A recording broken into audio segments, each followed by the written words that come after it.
Hello and welcome. My name is Tyler, and this is my Akela's Den practice.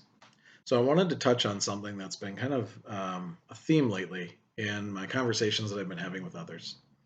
Um, and I just wanted to convey a personal kind of component of this. And in the process of doing that, maybe shed some perspective that might be helpful for others.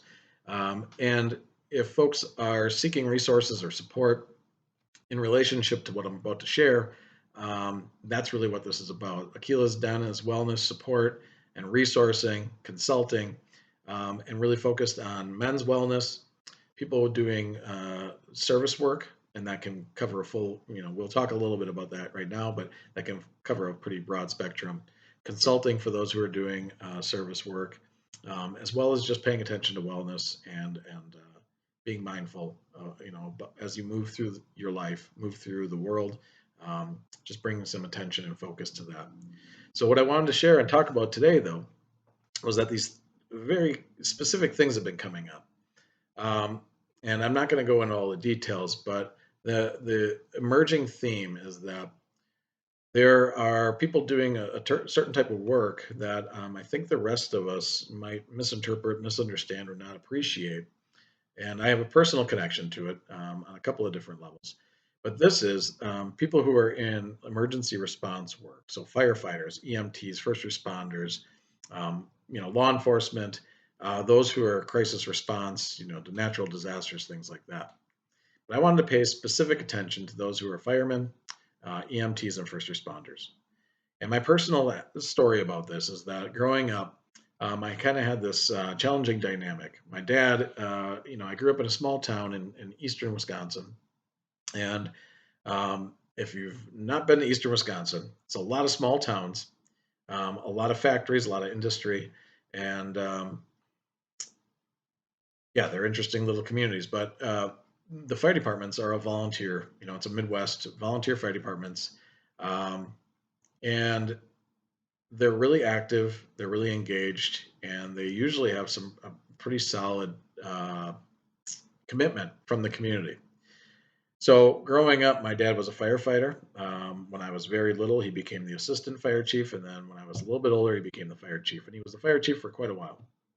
And so I kind of always had this love-hate relationship with that because it was kind of cool. Your dad's the fire chief, people recognize him, they know him, but it also like impacted our lives in a significant way. And as a kid, you don't always understand that. As I've gotten older, as I've done the work that I've done, I've gained new perspectives. And then I've been listening to those who either are involved with or have relationships or family members who are in similar lines of work, and the challenges and the struggles that not only that they experience as caring for someone who's doing that work, but also the concerns they have for their friends, partners, spouse, parent who is in those lines of work, and not knowing where the line of vulnerability or connection or conversation can take place. So I wanted to spend a little bit of time just kind of acknowledging that, talking about that, and also offering. If people are, doing that type of work, or they have a family member who is in that line of work, a firefighter, EMT, first responder, and they're looking for some resources around how to create a plan for wellness, how to have conversations, how to feel supported. I want to be a resource to you because I certainly understand what it's like to be in a household with someone who carries a significant, presence in your life that is in that role, especially being a fire chief, where the primary decisions about how things are going to be approached, managed, dealt with, who's going to do what, when, where, why, and how. And you have to do that very quickly. And the stakes are pretty high. They can be very high. So I think of like incidences that I'm aware of that involve my dad as the fire chief or a first responder. And, we didn't talk a lot about that stuff. And that's probably appropriate. And we both were carrying stuff. My brothers and my mom were carrying concerns and feelings. My dad certainly was. But there was oftentimes a disconnect that we weren't actually communicating. We weren't actually expressing appropriate empathy or emotional support. And and I think a lot of times those who do that work, even the idea of being emotional or being connected to emotion kind of is pushes back a little bit. Like you don't want to go there. You don't want to do that. And I understand that. And I think it interferes with our abilities to be connected to ourselves and to our friends and family and communities. And so I want to be a resource and support for that.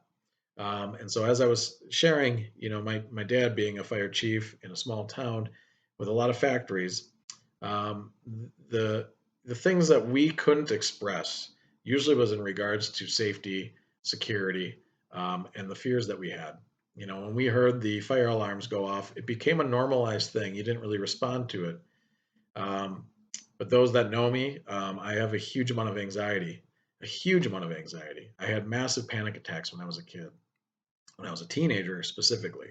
There was a lot of stuff that was easy to put, like, oh, that you have anxiety because of that. But one of the things that never really came up was the anxiety attached to your dad getting woken up in the middle of the night to go fight a fire or to respond to an accident, and to not know necessarily what the outcome of that was going to be. And there were those certain situations where things would happen. I recall one specific one where we lived across the road was a factory, uh, and that factory was burning, and there was explosions going off. Um, and knowing that your dad is in that environment and you're watching and hearing, because it was literally across the river, across the street from our house, and you could see it, you could smell it, and you could hear the radio because we have the scanner at home. So you hear the radio chatter of what's happening. And you hear your dad's voice and you hear other people and you hear the panic and the chaos that can ensue in that environment.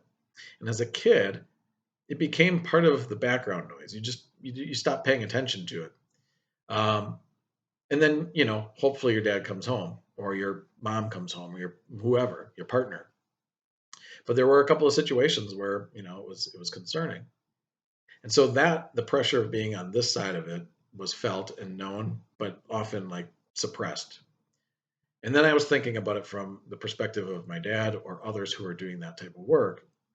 And how much can you actually share that people will understand? You think about it in terms of like combat veterans who come back and they've experienced deep wounds and trauma. They've witnessed things that most of us can't understand. And how do you talk about that? And so one of the dynamics that I saw play out a lot was that the familial connections are usually connected through the workplace or through the environment of the fire department or law enforcement, or I was in the military, so around the military. So we create those types of connections within those systems where there is an understanding. You might not talk about it, but there's at least there's an understanding of why we're not talking about it. But a lot of times what that does is it creates wedges between that thing that you're passionate about, that you care about, and the families that you have.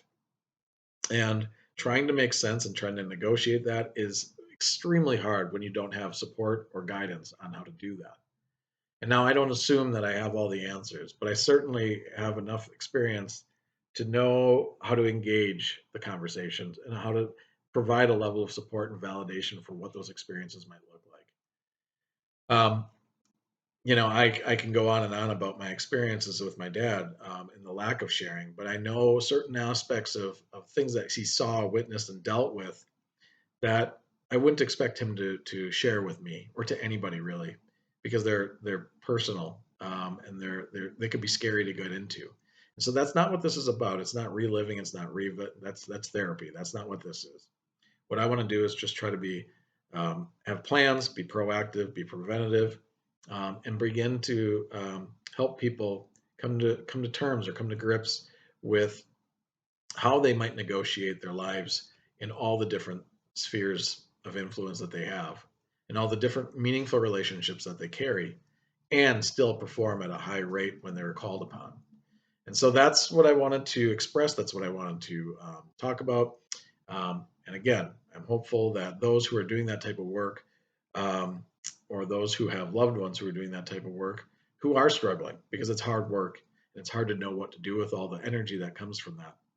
Um, that if you have questions or thoughts, feelings, or you just want to begin the conversation of exploration, I'm certainly available to do that. So I invite you to reach out and connect, and we'll go from there. So I appreciate you listening. Thank you.